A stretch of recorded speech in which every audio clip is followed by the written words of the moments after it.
Let's Invest. Ramiai ir užtikrintai auginkite kapitalą. Tinklalaidės 35 į pensiją rėmėjas ir partneris sutelktinio finansavimo platforma Let's Invest.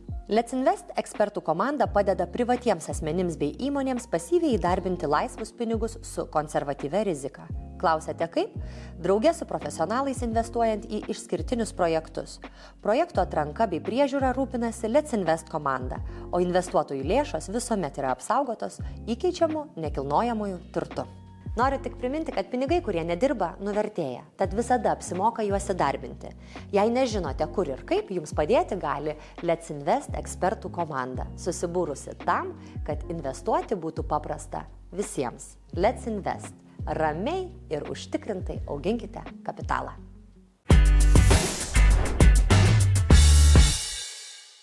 Sveiki, čia Indrė Kavaliauskaitė ir mano tinklalaidė, kuri dovanoja ir man pačiai labai daug įdomių idėjų, minčių ir naujų pažinčių. Šiandien esu svečiuose ir esu už tai dėkinga. Šalia manęs Linas Kevelaitis, tarptautinės kompanijos Reinairs Aluminium Lietuvoje vadovas. Reinairs Aluminium, pirmaujanti Europoje kompanija, kurianti novatoriškus ir tvarius aliuminio sprendimus langams, vitrinoms, durims, fasadams, stumdomoms sistemoms ir žiemos sodams. Tarptautinė kompanija, įkurta 65 metais Belgijoje, 20 metais kompanija pasiekė 555 milijonus metinę apyvartą. Tai kadangi laida apie daug, žmonės pirmai išgirsta skaičius, o po to mes juos galim sudominti idėjomis. Tai laba diena, Linai. Labas, Indrė. Ačiū, kad pakvietėt. Labai malonu. Gal ir sudėliokime mūsų pokalbį į kelias dalis. Vieną apie tai, kas yra tarptautinis verslas, kas yra finansiniai siekiai, investicijos, ką reiškia pradėti verslą, ką reiškia tokį verslą turėti Lietuvoje. O po to pereisim prie dar įdomių temų, nes nuo jūsų bėgimas yra neatskiriamas. Taip. Ir prieš mūsų pokalbį mes jau pradėjom kalbėti, kad čia turėsim daugiau filosofinių temų, kurios užplūsta po 35 būtinai. Indrė, tikėkimės, tai yra galbūt vienas iš pirmųjų kartų. Aš tikiuosi, kad tai bus ir daugiau mūsų pasidalinimų, nes kai žmonės žiūri viena kryptim, kai supranta, gimsta nauji projektai, naujas idėjas, darna, efektyvumas ir iš to gimsta didžiulės įmonės. O viskas prasideda nuo paprasčiausio žmogaus, nuo paprasčiausio žmogiškumo. Nuo ko prasidėjo jūsų verslas? Tai nėra mano verslas, esu samdomas darbuotojas, bet mano karjera prasidėjo nuo eilinio darbininko tiesiog ceche, kur nieko nesupratau apie langus, apie aliuminį, iš vis neįsivaizdavau, kad galima daryti langus iš aliuminio. Tai buvo kažkoks kosmosas ir nesąmonė. Bet iššokau kaip pilkas dilgėlė, studentas, prie staklių pastovėjau, atsiverčiau katalogą, tapau inžinierium, projektų vadovu, paskui pasiūlė darbą šitoj tarptautiniai įmonėje, vėlgi projektų vadovu, tada ir vadovu, tada jau komercijos direktoriumi, galų gale tapau įmonės vadovu Lietuvoje. Taip greit užbėgant pasakysiu, kad buvom 5, 6, gal ten 9 kažkokie tai tiekėjai Lietuvoje. Jau kelis paskutinius metus esame tikrai pirmi Lietuvoje ir keičiame Lietuvos įvaizdį, pastatus statome. Realiai Vilniuje nėra kalvos, ant kurios stovi, nematytų mūsų objektų. Važiuoja ir tikrai geriesi, kad čia su tokia istorija, ta istorija, ta istorija. Langų verslas Lietuvoje yra rizikingas verslas, didelė konkurencija, ar man atrodytų, aš šiaip čia kiek pavaikščiojau, ką prieš mūsų pokalbį pamačiau, atrodytų, kad čia užtikrinta sėkmė. Va tokį įspūdį man padarė, kad va, tai, ką čia matau, yra garantuota sėkmė. Ir taip ir ne. Verslas yra labai rizikingas, labai sudėtingas ir iš tikrųjų konkurencija yra nežmoniška. Nežmoniška, neįsivaizduojat kokia konkurencija. Žinočiau, neičiau.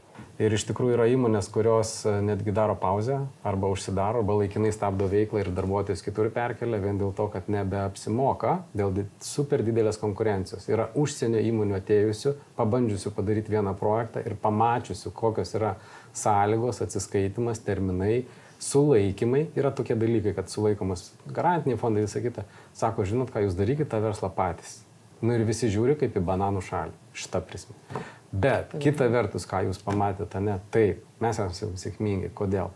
Todėl, kad mes nuolatos novatoriški, nuolatos kūriam labai kokybiškus dalykus, mes klientų tikrai randam, spinduliuojam tą šilumą, supratingumu, mes tiek dirbam su architektais, su tiesioginiais klientais, customer status, mes įsigilinam į jo poreikį. Nu realiai, ateini į restoraną norėdamas, paprastas pavyzdys, norėdamas barščių, tiesiog barščių. Tau siūlo silkę, tortą, nežinau, dar kažkokius gabalėlius, salotas, dar kažką tai, bet tau barščių nepasiūlė. Ir tu lieki nusivylus tą restoraną. O mes ateinam ir paklausiam, ko tu norėtum, ką tu patink, kas tau patink, kaip tu gyveni, ką tu darai, kaip tu įpratęs. Ar tu šitoj pusėje keliesi, ar tu taip valgai, ar tu tas duris taip darinėjai. Žmogus supranta, jo, protingai, duodam pastumdyti tikrus gaminius ir jie pamato, kad tų langų reikia visai kitokių. Ir jie kreipiasi antrą ir trečią kartą ir taip toliau. Dideliuose projektuose lygiai taip pat. Žiūrim, kokios sąlygos, kas per pastatas, kokie reikalavimai, koks yra investuotojo tikslas, ne, tą pastatą ar greit padaryti, ar įspūdingą padaryti, ar jis nesenstantis turi būti, ar jis tvarus turi būti, ar ten energetiškai pasyvus, yra aibė sprendimų, arba jis šalia autostrados ir ten akustika svarbiausia. Tau turi būti tylu tam ofise, nes šalia didžiulis kelias, kurio tu neišvengsi. Kai tu tai išsprendi, tave ir pasirenka.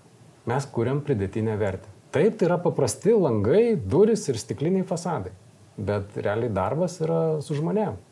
Kaip visur.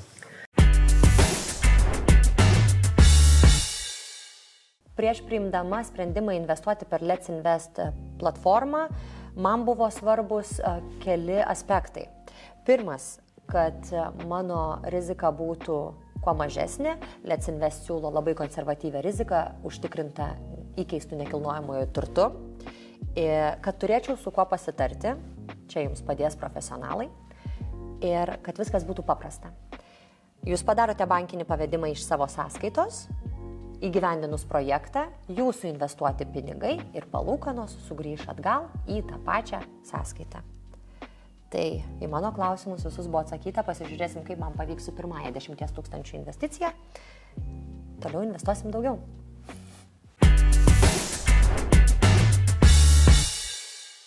Kokių nežinau, tokių nestandartinių sprendimų reikėjo priimti, kad nesibaigtų taip kaip konkurentams, kurie sakytų ačiū. Nebenorim. Tai gal nebuvo konkurentai, tiesiog tai yra dalis įmonių, kurios vykdė veiklą ir tiesiog nebevykdo. Bet ta prasme, jo, tai nebuvo konkurentai. Bet mus vertina už tai, kad mes esam čia greitai ir dabar. Jeigu taip greit atsakyti. Nu, tikrai šalia. Nereikia kažko ieškoti. Lietuvių kalba, mes jau Lietuvoje apie 30 metų, pasaulyje 60 metų.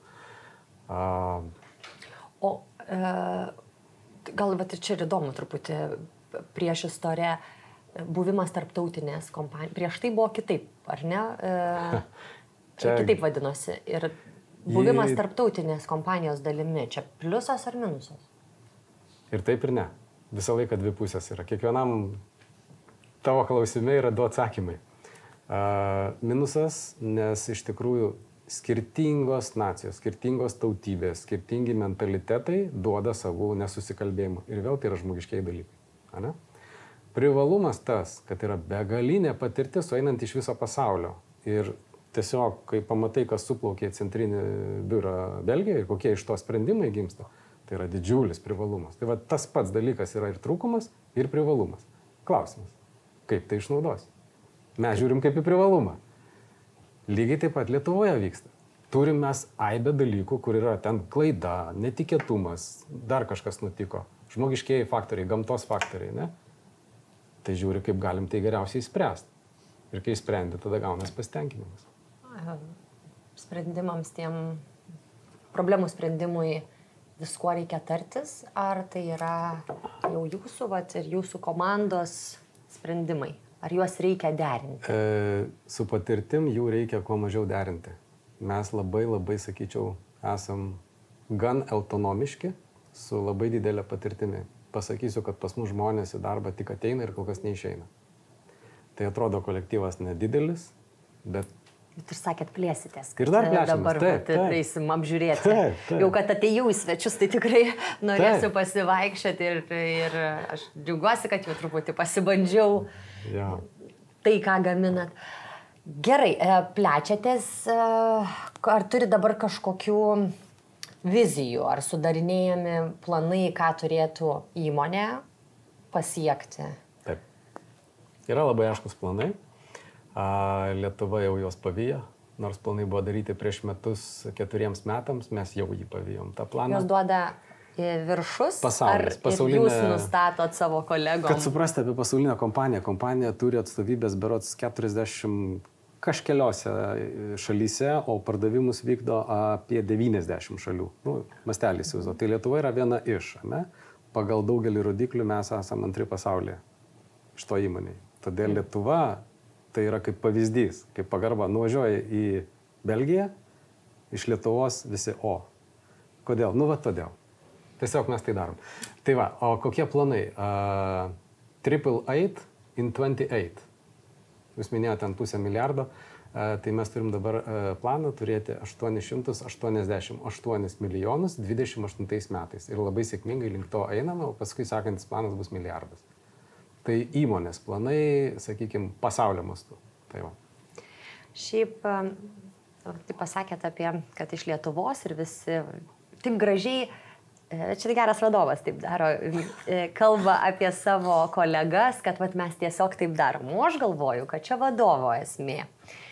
Geras vadovas, bet kurioj įmoniai, kadangi kalbam ir mūsų žiūri kokią auditoriją, man norisi visada įkvėpti žmonės, prisimint, kad kažką gero išgirstų arba prisimintų, kad nuo mūsų kiekvieno priklauso tas mūsų mikroklimatas ir kai esam gera mikroklimate, tai tada žmonės ir gali žydėti ir atsiskleisti ir nori būti ir kai jaučiasi įvertinti, nori daugiau kur, daugiau daryti, kad reikia pasakyti ačiū, kai gerai padaro ir pagirt, kad gerai padarėjai, o ne tik senas požiūris yra tas, kur sako, kai bus blogai, tada ir pasakysiu. Ateina tik subart. Tai aš labiau čia sakyčiau, kad turiu šiandien pašnekovą, kuris yra geras vadovas ir taip gražiai Lietuvą reprezentuoja. Sunku teikti pačiam geras, negeras, bet sugrąžinai mane ką tik kokį 15-20 metų atgal. Vadovas aš jau senai šito įmonėje, jo. Ir buvo ilgas kelias ir buvo begalė klaidų pridaryta. Ir tos klaidos, sako, kodėl jums ten taip sekasi, ar kodėl ten sekasi. Turbūt todėl, kad mes buvom tie, kurie daugiausia pridarėm klaidų. Žinokit, tai neteina taip. Bet nenužudė tos klaidos kažkaip? Ne, bet jos yra iš tikrųjų išugdę ir mane, ir mano kolektyvą. Ne? Galėtumėte vardinti kokią nors, kas ta klaida? Jo, aš galiu pasakyti vieną paprastos komunikacijos klausimą, kuris bet kurioje srityje yra kaip pavyzdinis, ne? Tarkim, situacija. Mes esame medžiagų tiekėjai ir mes atvežam medžiagas į Lietuvą. Ne? Išpakuoja, o ten matai, kad ten brokas. Ne? Ir objektas dega, terminai dega, o taip nutinka. Ne? Pikti visi vėluoja, ne? Ir gauni skambutį arba mailą, kad čia kažkas anaip, trečiaip, ketvirtaip, blogai. Pas mus lygiai tas pats. Užsivėlė, pikti, drebam, skubam, ten dar tie kažkas skolingi ir mes čia klausyk, atsiųsk nuotraukas. Tas atsiunčia, ne taip atsiuntė. Baigėsi to, kad taip pats važiuok ir matuok ir fotkinkis, ko tau reikia, man reikia naujų medžiagų. Štai vienas pavyzdys. Pavyzdys tas pats su to pačiu klientu, su to pačiu mūsų darbuotoju, bet ten jau kitas darbuotojas, ne? Po kokių 4 ar 5 metų. Sutapo. Atvažiuoja profiliai, kažkokias dėmelės kažkur tenais, ne? Taip, skundas, visa kita. Pirma reakcija iš mūsų. Ir atsiunčia jau ten kažkokią nuotrauką, tikrai ne taip padaryta, kaip reikia, ne? Ačiū, kad atsiunti, bet man reikia pagalbos. Kai žmogus prašo pagalbos, nieks nesisakys padėti. Žiūrėk, man trūksta 2 fotų. Va iš to kampo ir iš to kampo. Ar gali apšviestom fone padaryti ir atsiųsti va taip iš telefono? Jo, galiu. Tai gerai, sako, aš forminu kleimą, mes jau užsakėm ir mes iš tikrųjų forminam, kol jis sudaro, mes iš tikrųjų užsakom, tai nėra blefas, tai tikrai viskas vyksta, ne? bet tiesiog pasakom, kad tos nuotraukos ateis truputį vėliau. Ir įsiunčiam. Ne? Kaip sakyt, laikui bėgant, už kelių valandų ateina tos nuotraukos, pasižiūri, viena tinka, viena ne, bet, okei, datempiam, žinai, gerai. Dar ten porą pasitikslinimų ir esmė, kad vėlgi, maladėts, ačiū, kad padėjai, dabar mes turim prioritetą, rytoj informuosim, kada ir iš tikrųjų mes gavom tai, ko reikia, daug greičiau, klientas sako, bet kaip su jums paprasta bendrauti. Ir po to, po kiek laiko, pats klientas sako, bet kai jūs va šitaip sprendžiat problemas, kaip su jumis nebendrauti. Pasakyk, ką mes padarėm tokio, kad va čia buvo toks reakcija iš klientų. Nieko. Tiesiog mes šito gyvenam. Ir tokių pavyzdžių aibė yra, žinokit. Aibė. Kalbėtis. Kiekvieną dieną kalbėtis, susikalbėti. Šiaip šiuolaikinio jaunimo, mesiu akmenį į daržą, bijo kalbėtis. Jie mėgsta rašinėtis, chatinti, chatboxai, visą kitą. Per lengva. Tai galbūt jų pasaulis. Ir jie pabėgo tada iš tos problemos. Jo. Ir reikia su to susigyventi. Jie ateis, jie mus pakeis, ne? Bet kaip jie susikalbės, gal jie kažką kitą išras. Bet iš esmės aš vis tiek skatinu tą kalbėjimas. Atvirumą, nuoširdumą. Gerai, yra taip, yra sprendimas A, B, C. Vat kurį renkiesi, ne sprendimai. Ne tai, kad ne, ten tu kaltas. Ne, kaltų neieško. O galbūt D galim, gal jūs turit kažką. Ir va šitaip augam, tobulėjam. Atsiprašai, padarai iš naujo ir lieka patenktas. Ir ką, galutinėme etape ten tos 2 dienos. Ir kas tos 2 dienos? Įsisprendė. Čia daug laidoje kalbu ir diskutuojam apie įvairias investavimo formas ir viena iš jų nekilnojamas turtas. Galvoju, jūs gal geriausiai matot, ar statybų daugėja, ar mažėja ir koks Lietuvoje, kokia... Viena, kad žinom kainas ir kad jos vis dar didelis ir atrodo, kad dar viską perka, bet tie, kurie stato būsimus pastatus arba turi užsakymus ir žino, kas bus po kelių metų, nors aš jau šiaip pagal tą 888 iki 28 supratau, kad tikitės, kad sektorius plėsis. Čia pasaulyje. Pasaulyje. O kaip Lietuvoje? Kaip su statybom Lietuvoje? Ar nekilnojamas turtas jūsų akim? Aš pradėsiu viršų. Jo. Aš pradėsiu visgi nuo pasaulio labai trumpai, ne? Tendencija pasaulyje vis tik yra, kad auga miestai. Migracija ir taip toliau ir reikalingas būstas, reikalingas darbas, reikalingas aptarnavimas, automatiškai reikalingos statybos ir langai. Tai bendra tendencija yra tokia ir mes jos dabar kol kas nepakeis. Lietuvoje labai dideli bangavimai, mūsų rinka yra gan maža ir labai jautri išorės poveiksniam. Tai atėjo karas didelis, tai buvo didelė įtaka statybų industrijai, kur supurtė taip, kad būdavo nukelnimi projektai nežinomam laikui. Buvo stabdomos investicijos ir iš dalies tai tebevyksta iki dabar. Aišku, kai kurie verslai susiprato, pamatė, kad vis tik ko čia laukti, vis tiek reikia statyti, ne? Tai, sakykime, trumpuoju laikotarpiu mes matom statybų daug. Ilguoju laikotarpiu, kai būdavo anksčiau, matai tas daroma, to nėra. Vis tik yra tas neužtikrintumas, kas bus. Ir aš manau, kad didžiausia to įtaka yra šalimai esantis karas, ta agresija, nes jinai daro didžiausią įtaką. Čia mano nuomonė. Ar pats investuotumėte nekilnojamą turtą Lietuvoje šiuo metu? Aš ir investuoju į nekilnojamą turtą Lietuvoje. Vis dar? Vis dar. Gerai, aš tai irgi noriu gyventi Lietuvoje. Ir aš tai tikiu, kad kažkaip noris, kad neišeitų labai daug žmonių. Tai ne tame esmė. Mes tų grėsmių turim visame pasaulyje, visur tiesiog atrodo žolė žalesnė kitur, patikėkit, tų grėsmių yra visur, tik jos kitokios ir kai mes nuo jų toli, mes jų nežinom. Ar mums įdomu Izraelio karas? Nelabai. Šiaip, dar vienam kitam, bet masiai tik ten husitai, induitai kažkur Palestinė, kito šalyje. Net nusišneku, nes aš pats nežinau, kas ten vyksta. O vyksta, šimtai žmonių žūsta. Metai būna karas trunka. Tai mes tiesiog nežinom. Čia yra gerai. Čia yra nuostabi šalis. Aš sutinku. Vandenį geram iš čiaupo yra didžiausias auksinis turtas, ką mes turime, o dalis pasaulio jo neturi. Dalis pasaulio yra žmonių, kurie Afrikoje gavę vandens, tai yra auksas. Tai yra laimingiausias žmogus.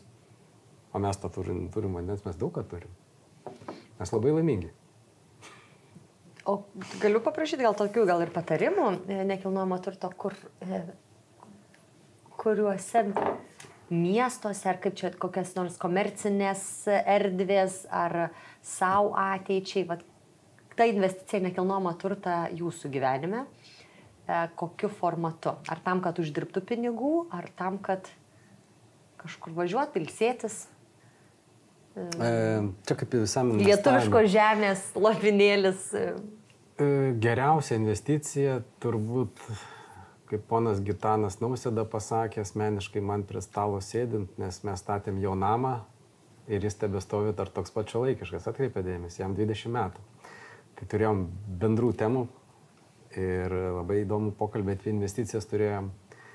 Ir tada jis man pasakė vieną sakinį, kad jeigu visus kiaušinius sudėsi į vieną pintinę ir ta pintinė iškris, tai visi kiaušiniai ir suduš.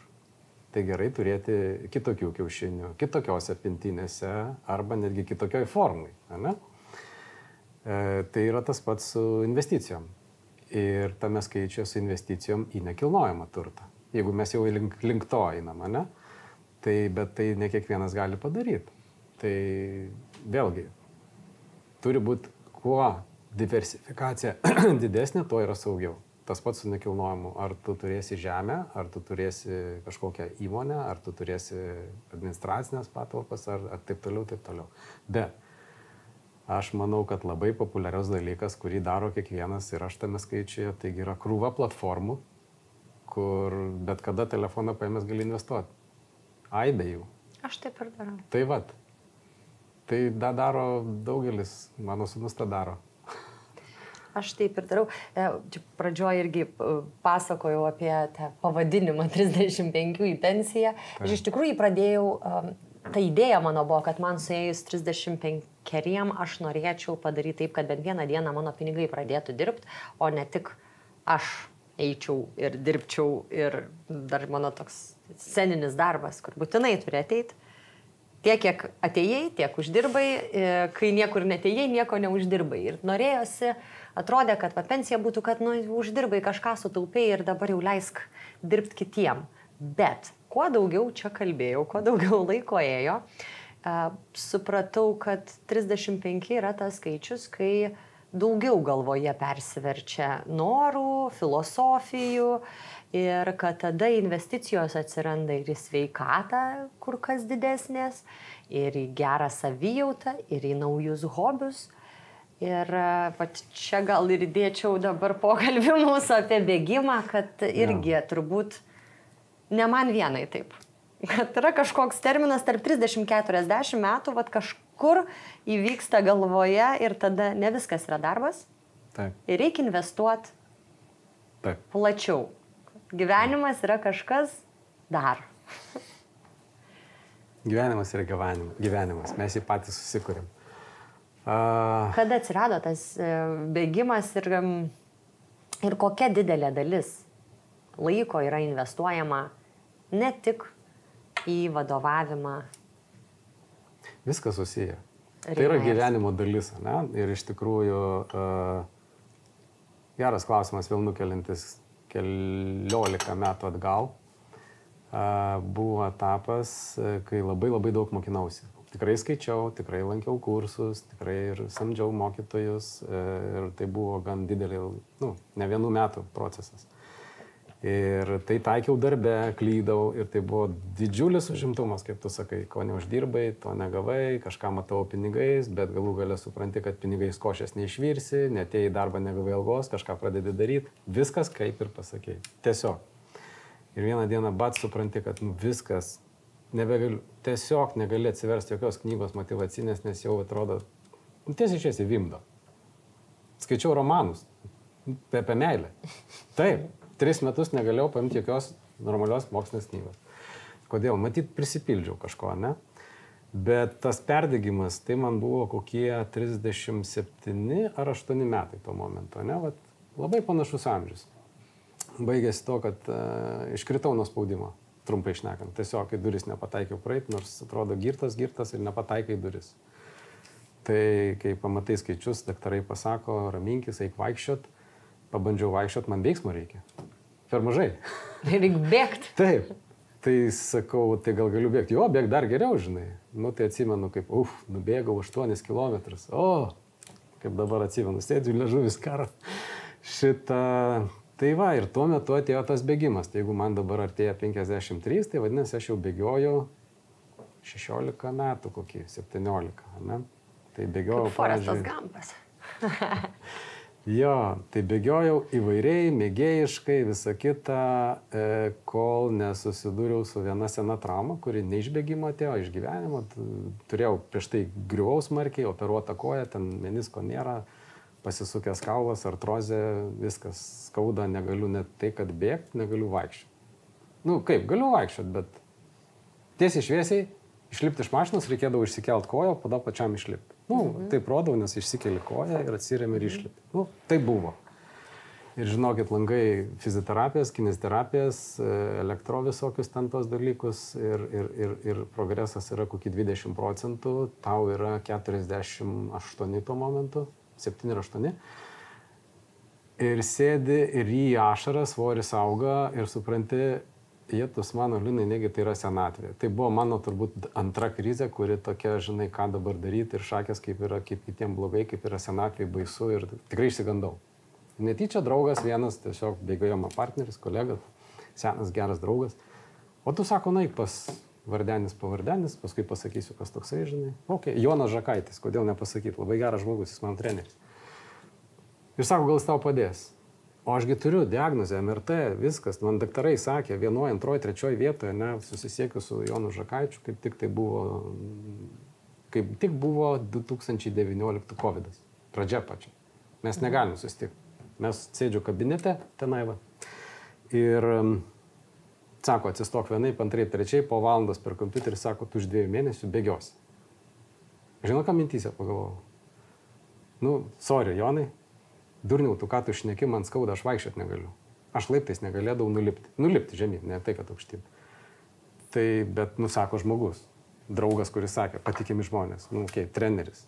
Pasižiūrėjau, jo ruošiami žmonės olimpiadai dalyvauja, 6 vietą Paryžiuje laimėjo, dabar rekordą pasaulio, Lietuvos rekordą, atsiprašau, gerina. Reik tikėti. Ir prasidėjo kitas etapas, kai dėka šito trenerio, čia ilga istorija, bet tikrai įdomi. Žmonės eidavo rūkyti, aš darydavau pratimus ofise. Kiekvieną dieną, per skausmą, be perstojo. Ir taip, aš po 2 mėnesių nubėgau simboliškai tos pačius 8 kilometrus ir prisiminiau savo pirmą bėgimą tų pačių 8 kilometrų. Ir kokia buvo vertė to bėgimo, tai buvo man vienam suvokiama, bet tai buvo wow. Tai va, tai dabar jau nuo tom įvykio praėjo 5 metai. Aš per tą laiką įveikiau, aš niekur nedalyvauju varžybose, vieną kartą tik pasitikrinau. Tikrai virš 10 maratonų. Per kiekvieną gimtadienį stengiuosi nubėgti tiek kilometrų, kiek man metų. Tiesą sakant, dėl klimatinių sąlygų mano gimtadienis yra lapkričio gale, tai tampa labai pavojinga sveikatai, nes kartais šlapdriba, ledas, plikledis, ten visko būna. Tai dabar jau nukėliau. Čia tikra gimtadienio diena tokia yra savo. Jo. Bet dabar nukėliau... Galima dabar bėgti. Jo, galima. Savo. Tai nukėliau šitą kaip Anglijos karalienė. Jis švęsdavo gimtadienį ne žiemą, jis vasarą. Taip. Tai aš irgi bėgimą dabar darau pavasarį, rudenį. Ta prasme, kada man patogiau. Vis tik sveika, safety first, ne? Ir sėkmingai bėgioju. Nereikėjo jokios operacijos, nubėgu daug, dėka žmonių aplinkui, dėka valios pastangų, nuolatinių treniruočių, tai yra disciplina, tai yra antras investavimas į save, į sveikatą. Ir kai tu pamatai tos skausmus bėgdamas, kai tu susiduri, tu bėgi ten 30, 40, 50 km, dar matai, kad dar liko, ne, ir tau tau dar kas, tau lyt pradeda, tau žvyras, tau šakalys, tau batas nutrynė, ne, tu tikrą skausmą išgyveni. Tu pamatai, kad tas visos problemos jos yra smulkmena. Tu vis tiek overcoming, kaip čia pasakyti, peržengi, perlipi jas, ne? Ir tai irgi investavimas į save, gali kuo dalintis, gali patarti, gali rekomenduoti. Tai va, ačiū Jonui ir tikrai toliau treniruosiuos su jo pagalba ir tiek. Ką reiškia, kai žmonės bendrauja? Aš galvoju, gal mes galėtume, labai noriu parodyti ir mūsų žiūrovam vietai, kurią atėjau ir kas yra daroma ir jeigu dar įmanoma būtų prie tų visų erdvių ir pasikalbėti, tai mes tą pokalbį galėtume perkelti. Keliam. Gerai? Jo, keliam. Tikrai keliam. Laidą remia sutelktinio investavimo platforma Let's Invest. Ramiai ir užtikrintai auginkite kapitalą.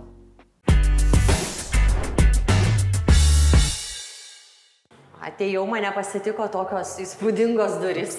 Vienintelės pastate galiu atidarinėti. Taip. Va, Jo, jos perašė atsidaro. Kaip ateities. Ateities namų, bet tokius namus turbūt jau kūrė ne vienerius metus lietuviai.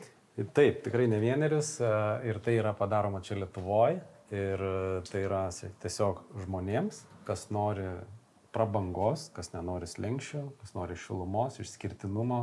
Tai yra ir imidžo dalis, ir galimybių, matot, mastelis gali būti visai kitoks, matmenis.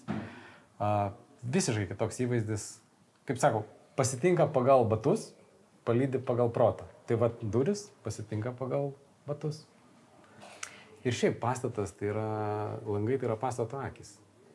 Tai yra viskas. Iš esmės, va, ateini, pamatai ir va, pažiūri žmogų ir akis viską pasako. Tai langai taip pat.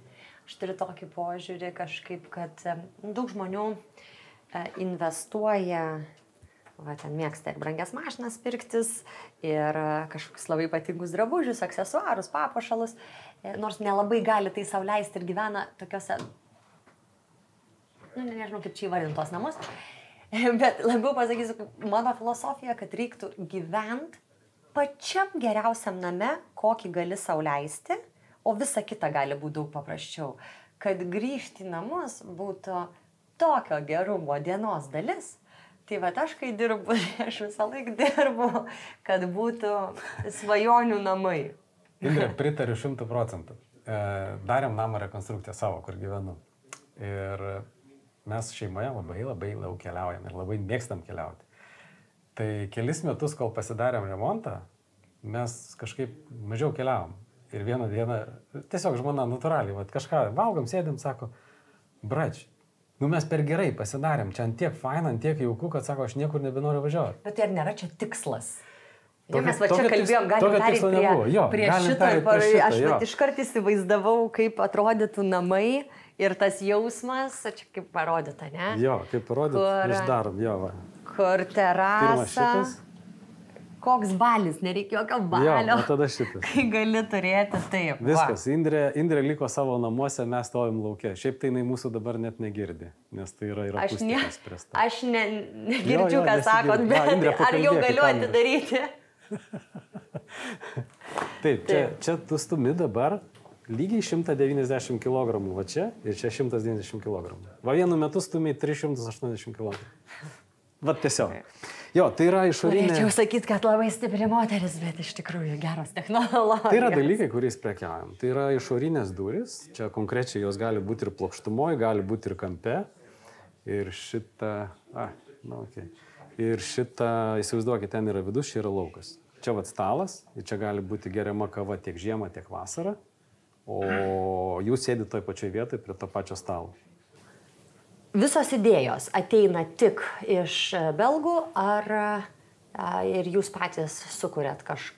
Ir taip ir ne, visuose klausimuose, jau kartojasi. Jie nuolatos klausia, ko mums reikia, kas pas mus keičiasi, ką žmonės mėgsta, kokia tendencija. Ir ne tik pas mus klausia, visam pasaulyje jie klausia. Ne? Ir surinkę šitą informaciją apibendrina, pavyzdžiui, parametrai pas vienus, pas kitus akustika, pas trečius ten CO2, dar kažkas ten, ne, šitie reikalai, tvarumas. Ir remintis visų va šituo, jie sukuria šitas sistemas. Jie jas tobulina, vysto, testuoja. Tarp kitko, labai gera vieta paminėti, kad Belgijoje mes turime institutą. Reinars Institute, taip ir vadinasi. Tai yra bandymų ir tyrimų institutas, jis yra didžiausias Europoje privatus institutas. Ir absoliučiai bet kokie testai, kokie gali būti daromi, mes juos visus padarom vietą, išskyrus priešgaisrinius. Tai yra ir vandens, ir vėjo, ir slėgio, ir temperatūros, ir cikliškumo. Aš galėčiau vardint, bet ta prasme mes turim labai didelę infrastruktūrą, know-how, todėl mes juos galim kurti labai efektyviai ir našiai. Ir kai ateina kokie nors architektai ir sugalvoja kažkokią fiks idėją, kad čia dabar kažko man reikia, tai ten išbando, ar tikrai nesąmonė, ar įmanoma tą padaryti. Taip, iš tikrųjų mėgstam tokius projektus, tai yra įdomu, tai yra kažkas naujo, kažkas kitokio, žingsnis į priekį ir mes tai darom. Gal galėtumėte įvardinti kažkokius Lietuvoje projektus, kurie jums atrodo verti būti paminėti, nes buvo kažkuo išskirtiniai?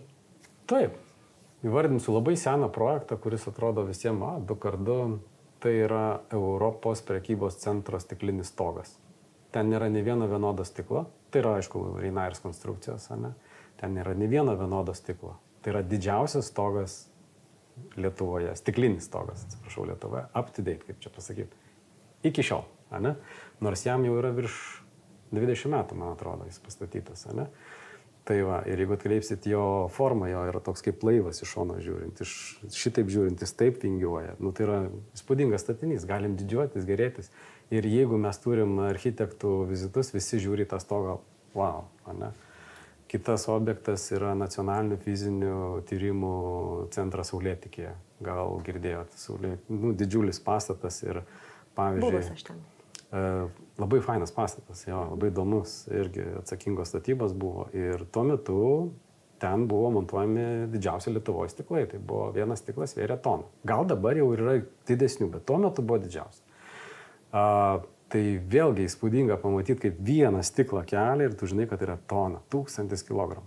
Ir jį reikia tremti, sumontuoti, stiklinti, tai faini tokie dalykai, žinai. Vėlgi galim paimti seną pastatą Vilniaus savivaldybė. Visi žino pastatą, ne? Tai buvo pirmas Lietuvoje elementinio fasado pavyzdys. Ir vėl tai buvo Reinarsas. Galim paimti pirmą daugiaaukštį pastatą Lietuvoje. Tai yra prie pedagoginio žiedo stovintis žalias pastatas, kurį jau dabar ruošiasi nugriauti. Haneris ir Avulis. Viskas tvarkoja. Reikia keistis, ne? Tai buvo vėl Reinarsas. Tai galėčiau kartoti ir kartoti, kiek kur buvom pirmi. Taip, kad kai ateina architektas su gerom idėjom, šiai dienai mes turim kur kas didesnės galimybės tai išpildyti. Arba dar galim paimti irgi senuko ofisą Kaune, Rakauskas toksai žmogus, ne, irgi autostrada, sankryža, triukšmas ir ten reikėjo daryti aibę tyrimų. Mes visą šitą... Čia labai geras tyrimas. Šitas labai geras tyrimas, nieko negirdžiau. Jau išmokau. Taip, tikrai autostrados negirdėčiau. Čia jeigu kažkokį minį kažką girdžiu per lubas, ne, ateina. Nežinau, ar girdžiu. Kažkur. Jo. Tai va, tai paskutinis pavyzdys irgi. Teko padaryti tikrą langą, sumontuoti Belgijos institutę, atlikti įvairius matavimus ir pasakyti užsakovui, kad taip negalima daryti, o reikia daryti kitaip. Ir padarėm kitaip. Ir jis dėkingas po šią dieną.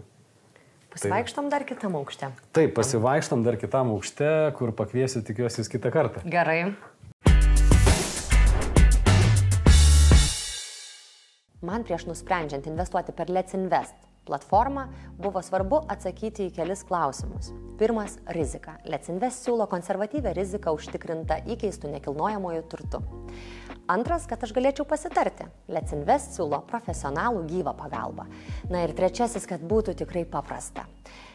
Investavus per Let's Invest platformą, jūsų investuoti pinigai ir palūkanos sugrįš jums į tą pačią sąskaitą, iš kurios investavot. Ar gali būti paprasčiau?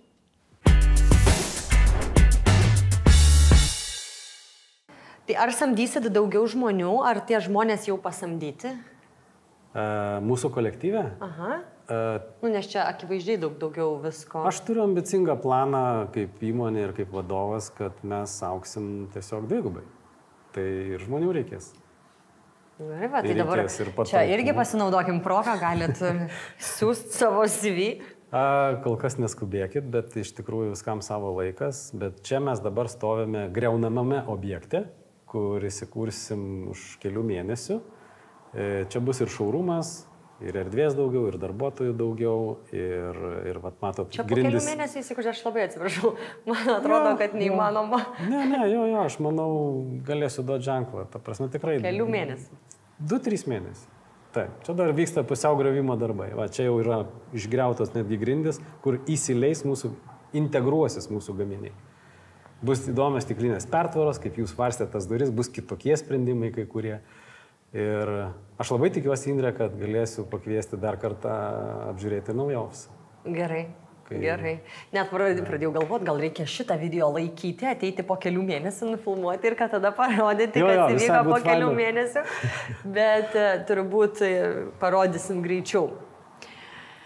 Tai viskas dvigubėja ir taip. Iš to, kad ofisas auga, suprantu, kad ir nekilnojamas turtas kaip investicija ir investavimo forma yra vis dar ant labai geros bangos ir į jį investuoti yra gerai. Investuoti reikia ne tik į nekilnojamą, investuoti reikia pirmiausia į save, o tada galėsi investuoti ir į kažką kitą, nes būsi pasirengęs viskam. Nelaukit 35 metų, kad pakeis savo mąstymą ir pradėt galvoti ir apie sveikatą, ir apie savo hobius, ir šeimą, ir draugus. Ir kad tą savo laiką investuotume labai paskaičiuotai, ne tik skaičiuodami pinigus, o ir grąžą, kurią gaunam.